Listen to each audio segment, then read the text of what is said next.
All right, we've made it to what Lewis and Clark called canoe camp. It's around Orofino, Idaho today. This is the Clearwater River, and they came here with twisted hair. There's a big village here of Nez Perce Indians. The Nez Perce were giving them all these roots to eat and salmon, dried salmon. The Lewis and Clark expedition hadn't eaten anything for a long time.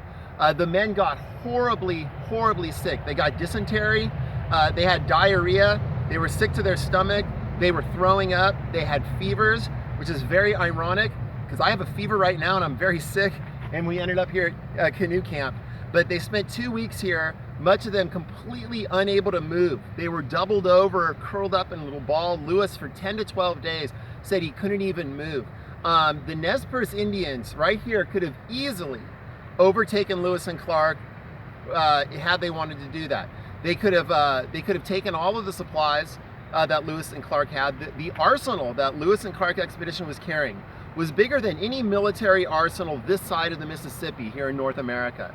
It would have allowed them to dominate this region. They already didn't have weapons. They were still being picked on by the Blackfeet on the other side and by tribes further down the Columbia River. And so this would allow them to dominate this region. The story goes like this, and the reason they didn't, because in their oral tradition, there are stories that they had considered killing Lewis and Clark and the men, because they easily could have done it. But there was an old woman named Watkuwais, and Watkuwais, when she was younger, was kidnapped by the Blackfeet and sold into slavery. She ended up being bought by a French trader, so a white person, who treated her really well and actually allowed her to come back to her people. And when Lewis and Clark, when the expedition showed up here to this village, what was a Nez Perce village, and she saw them, she begged them to spare, she begged the leaders, the chiefs, to spare their lives, because she said, these are the people that helped me. And whether that story is true or not, it's possible, but Watkuwais saved their lives, and the Nez Perce Indians decided to help them when they could have wiped them out. Lewis and Clark are going to stay here for 2 weeks.